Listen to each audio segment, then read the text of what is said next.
छोटी लड़की की बुद्धिमानी। एक दिन एक गरीब आदमी एक सेठ के पास आया और बोला, सेठ जी, मैं आपसे कर्जा मांगने आया हूँ, पर मेरे पास गिरवी रखने को कुछ नहीं है। कृपया आप मुझे 10,000 रुपया दें। मैं यह रुपये 5 वर्ष के अंदर आपको वापस कर दूंगा। सेठ उस व्यक्ति को बहुत अच्छी तरह से जानता था और वह धनी होने के साथ साथ उदार भी था। सो उसने उस व्यक्ति की बात पर विश्वास कर उसे 10,000 रुपया दे दिए।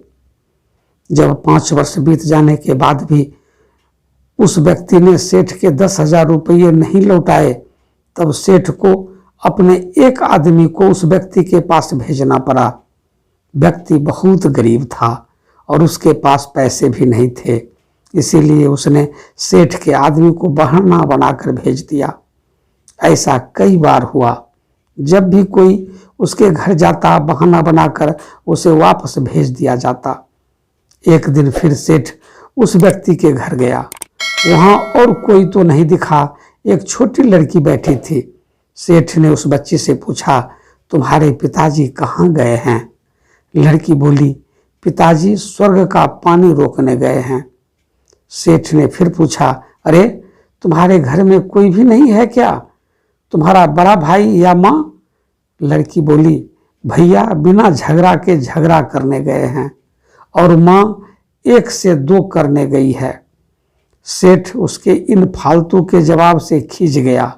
उसने गुस्से से पूछा, और तुम यहाँ बैठी क्या कर रही हो? लड़की मुस्कुराकर बोली, मैं घर बैठी संसार देख रही हूँ। सेठ समझ गया कि लड़की उसकी किसी भी बात का सीधा से जवाब नहीं देगी, इसीलिए अब उसे इससे इन बातों का मतलब जानने के लिए प्यार से पूछना होगा। सेठ ने चेहरे पर प्यारी सी मुस्कान लाकर पूछा, बेटी, तुमने जो अभी अभी मेरे सवालों के जवाब दिए उनका मतलब क्या है? मैं तुम्हारी एक भी बात का मतलब नहीं समझ सका। अब तुम सीधे सीधे उनका मतलब मुझे समझाओ। लड़की ने मुस्कुराकर पूछा, अगर मैं अपनी सभी बातों का मतलब समझा दूं तो आप मुझे क्या देंगे? सेठ के मन में सारी बातों को जानने की तीव्र इच्छा थी, सो वह बोला, जो मांगोगी वही दूंगा। तब लड़की बोली, यदि आप मेरे पिताजी का सारा कर्जा माफ कर देंगे तो मैं आपको सारी बातों का अर्थ बता दूंगी। सेठ ने कहा, ठीक है बेटी, मैं तुम्हारे पिताजी का सारा कर्जा माफ कर दूंगा। अब तो सारी बातों का मतलब समझा दो। लड़की बोली, सेठ जी, आज तो मैं आपको सारी बातों का अर्थ नहीं समझा सकती। कृपा कर कल आप आए, कल मैं जरूर आपको बता दूंगी। अगले दिन सेठ फिर उस व्यक्ति के घर गए। आज घर के सभी लोग मौजूद थे। वह आदमी, उसकी पत्नी, बेटा और उसकी छोटी बेटी भी। सेठ जी को देखते ही लड़की ने पूछा, सेठ जी, आपको अपना वचन याद तो है ना? सेठ जी बोले, हाँ मुझे याद है। अब तुम अगर सारी बातों का अर्थ बता दो तो मैं तुम्हारे पिताजी का सारा कर्जा माफ कर दूंगा। लड़की बोली, सेठ जी, सबसे पहले मैंने यह कहा था कि पिताजी स्वर्ग का पानी रोकने गए हैं। इसका मतलब था वर्षा हो रही थी और हमारे घर की छत से पानी टपक रहा था। पिताजी पानी रोकने के लिए छत को छा रहे थे, यानी वर्षा का पानी आसमान से ही गिरता है और हम लोग तो यही मानते हैं कि आसमान में ही स्वर्ग है। बस पहली बात का यही अर्थ है। दूसरी बात मैंने कही थी कि भैया बिना झगड़ा के झगड़ा करने गए हैं। इसका मतलब था कि वे रेंगनी के कांटे को काटने गए थे। अगर कोई भी रेंगनी के कांटे को काटेगा तो उसके शरीर में जहाँ तहाँ कांटा गड़ ही जाएगा, यानी झगड़ा नहीं करने पर भी झगड़ा होगा और शरीर पर खरोंचें आएंगी। सेठ उसकी बातों से सहमत हो गया। वह मन ही मन उसकी चतुराई की प्रशंसा करने लगा। उसने उत्सुकता से पूछा, तीसरी और चौथी बात का मतलब?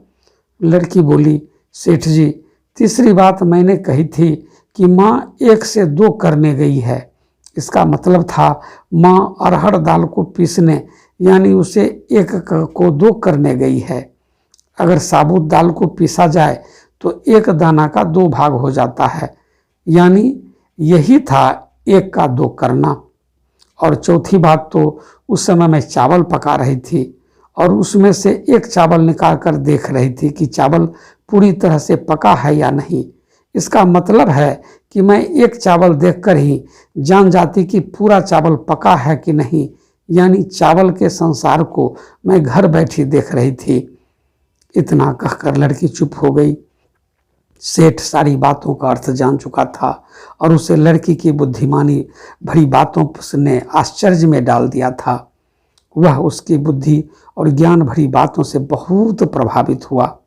सेठ ने कहा, बेटी तुम तो बहुत चतुर हो, पर एक बात समझ में नहीं आई कि यह सारी बातें तो तुम मुझे कल भी बता सकती थी, फिर तुमने मुझे आज क्यों बुलाया? लड़की हंसकर बोली, मैं तो बता ही चुकी हूँ कि कल जब आप आए थे तो मैं चावल पका रही थी। अगर मैं आपको अपनी बातों का मतलब समझाने लगती तो चावल जल जाता तो माँ मुझे जरूर पीटती। फिर घर में कल कोई भी नहीं था। अगर मैं इनको बताते कि आपने कर्ज माफ़ कर दिया है तो ये मेरी बात पर विश्वास नहीं करते।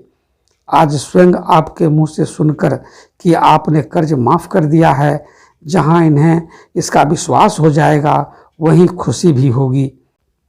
सेठ लड़की की बात सुनकर बहुत प्रसन्न हुआ। उसने अपने गले से मोतियों की माला निकालकर उसे देते हुए कहा, बेटी यह लो अपनी चतुराई का पुरस्कार। तुम्हारे पिताजी का कर्ज तो मैं माफ़ कर ही चुका हूँ। अब तुम्हें या तुम्हारे घर वालों को मुझसे बहाना बनाने नहीं पड़ेगा। अब तुम लोग निश्चित होकर रहो। अगर फिर कभी किसी चीज़ की ज़रूरत हो तो बेझिझक होकर मुझसे कहना। इतना कहकर राजा लड़की को आशीर्वाद देकर चला गया। लड़की के घर वालों ने उसे खुशी से गले लगा लिया। मित्रों, उम्मीद करता हूँ कि आपको ये प्रेरक कहानी छोटी लड़की की बुद्धिमानी अवश्य पसंद आई होगी। इस कहानी ने आपको कितना मोटिवेट किया, कृपया कमेंट करके बताने का कष्ट करेंगे। आपने के किसी भी प्रश्न सुझाव का स्वागत है।